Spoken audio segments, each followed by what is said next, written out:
Hola, bueno, buenas tardes. Vamos a empezar con una unidad nueva de biomoléculas. Hoy vamos a hablar de los lípidos. ¿Sí? Es un grupo bastante particular de moléculas. Ya vamos a ver por qué. En principio, dentro de las características generales, vamos a decir que son un grupo muy heterogéneo, ¿sí? En cuanto a estructura química y en cuanto a función. No tienen un grupo funcional común, ¿sí? O sea, que los englobe o que los una como características comunes. Y una cosa que comparten todos es que están formados por carbono, hidrógeno y oxígeno y son insolubles en agua o anfipáticos. O sea que solamente van a estar dentro de este grupo justamente porque los átomos que lo forman son carbono, hidrógeno y oxígeno y porque son parcial o totalmente insolubles en agua, ¿sí? Cuando yo pienso en un lípido, me imagino el aceite, cuando nosotros tratamos de mezclarlo con el agua, ¿sí? O sea, se forman un montón de bolitas y nunca logramos que el aceite se mezcle con el agua. Justamente por eso, porque son insolubles en eso. Los ácidos grasos son los representantes, los primeros representantes que vamos a describir de este grupo, ¿sí? Los ácidos grasos son moléculas que tienen la característica de tener una cadena carbonada, o sea, de carbono e hidrógeno, que es no polar, donde abundan el grupo metilo. ¿Se acuerdan de los grupos funcionales? Bueno, el único no polar que vimos es el metilo. Justamente acá vamos a encontrar mucho carbono e hidrógeno. Y esta cadena carbonada va a estar unida a un grupo carboxilo, ¿sí? El grupo carboxilo, si ustedes recuerdan, tiene, o sea, es polar, es soluble en agua. La cadena carbonada va a ser de longitud variable y así va a cambiar el nombre del ácido graso y también va a cambiar su comportamiento en agua. Mientras más larga la cadena, más insoluble en agua va a ser. Pero en principio, al tener un carboxilo en el extremo polar, decimos que estas moléculas son anfipáticas, ¿sí? O sea, tienen una parte polar y una parte no polar.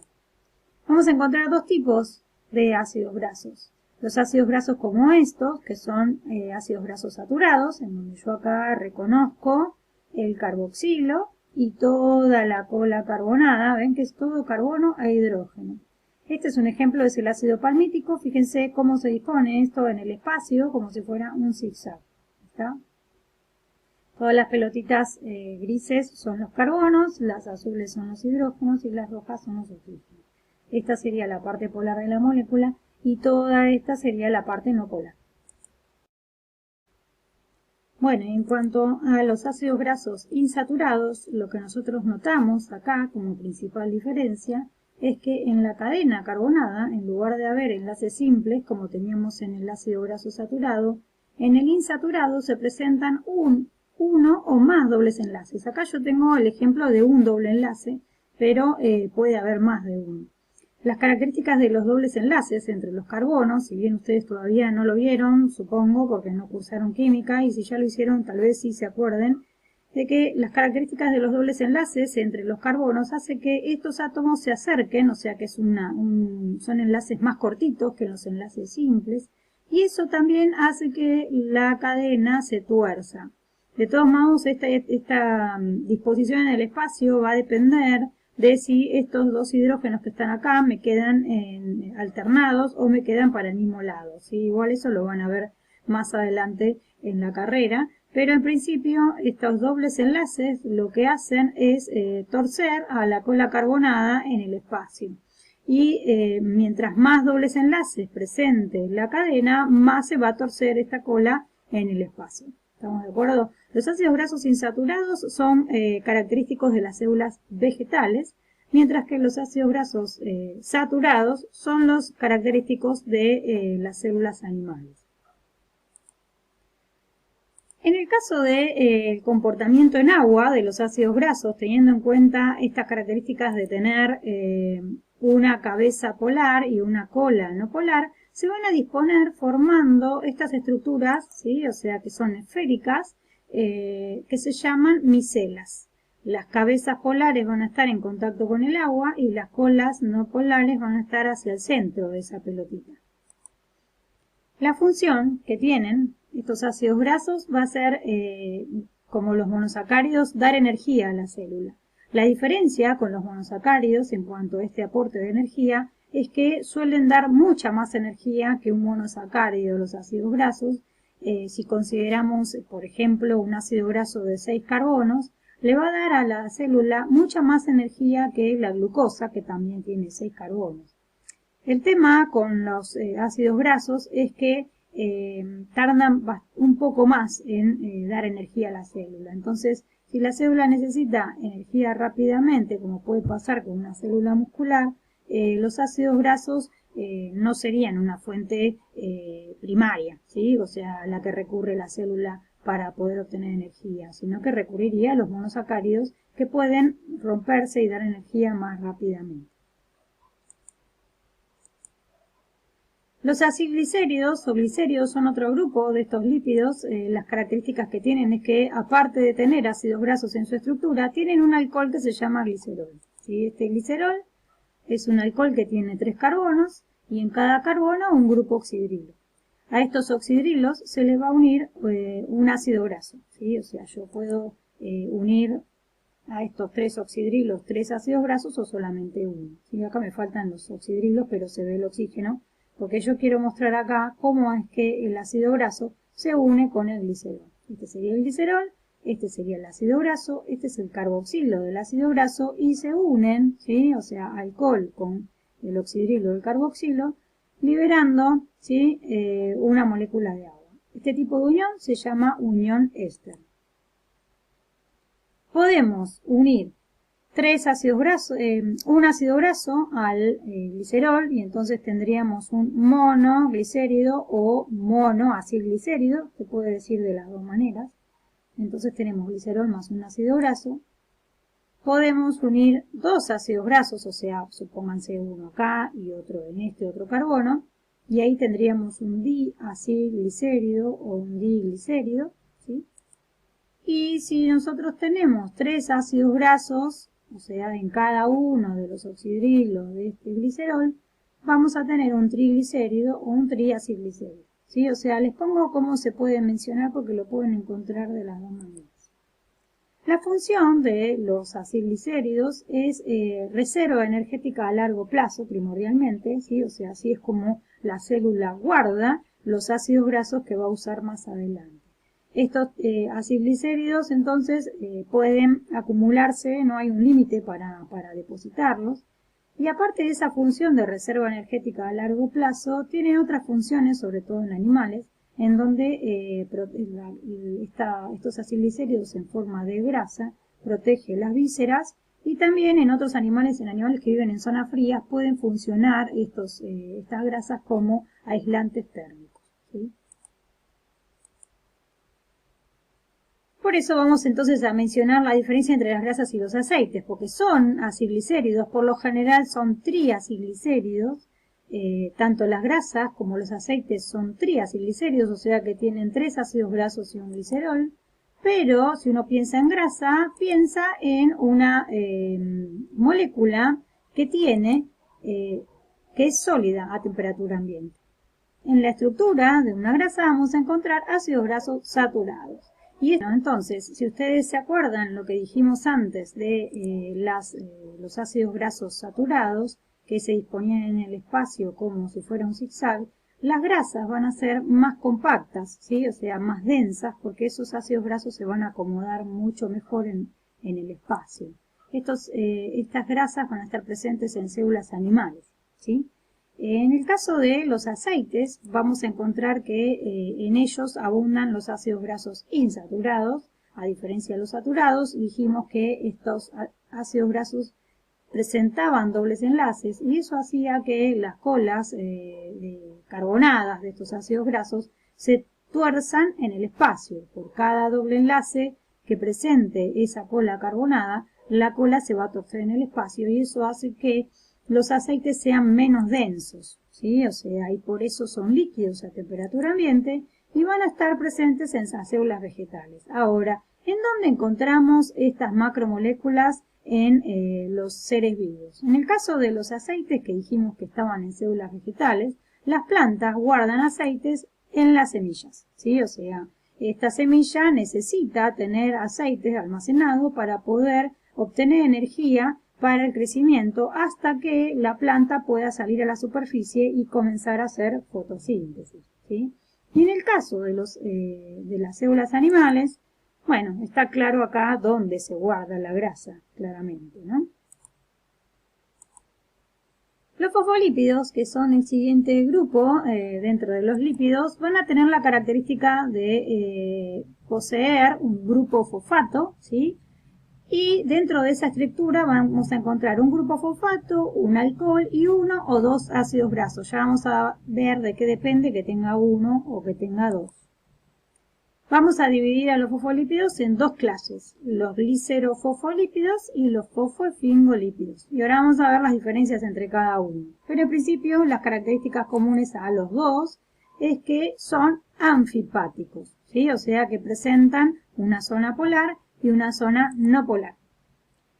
La zona polar sería una cabeza representada por el grupo fosfato, ¿sí? O sea, el grupo fosfato ese muchas veces se une a una molécula polar, que ahora vamos a señalarla en los esquemas, y dos colas no polares, por lo que en el agua, como los ácidos grasos se disponían formando micelas, en el caso de los fosfolípidos van a formar bicapas, ¿sí? Vamos a encontrar una estructura similar a esta, en donde ven que yo acá tengo una doble capa de fosfolípidos, o es como una encima de la otra, y estas dos capas se enfrentan con las colas carbonadas. Entonces, estas zonas azules son las cabezas, van a estar en contacto con el agua y este centro de la bicapa no va a tener agua, va a ser seco, ¿sí?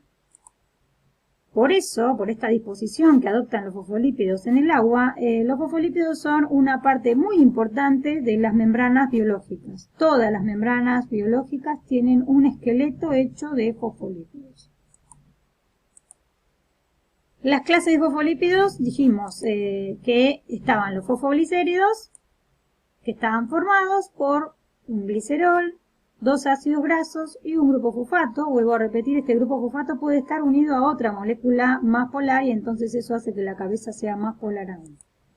Por ejemplo, acá tenemos el glicerol, el grupo fosfato, la molécula esta de la que les hablaba, que puede estar unida o no al grupo fosfato, haciendo más polar esta cabeza, ¿sí? Y estas dos colas carbonadas, que son dos ácidos grasos. ¿Está bien? Los fosfoesfingolípidos, a diferencia de los fosfoglicéridos, tienen un alcohol distinto, este alcohol se llama efingol, un ácido graso y un grupo fosfato, o sea que en lugar de tener dos ácidos grasos tiene uno. La estructura de los fosfoesfingolípidos es un poco más compleja, por eso pintamos de diferentes colores cada uno de los componentes. Esto que está en celeste sería el efingol o efingosina también se llama. Se llama así porque tiene acá un grupo amino, a diferencia del glicerol que solamente tiene carbono, hidrógeno y oxígeno. En el caso de del efingol tiene un grupo alcohol, ¿sí? O sea, ahí tiene acá esta estructura, ¿sí?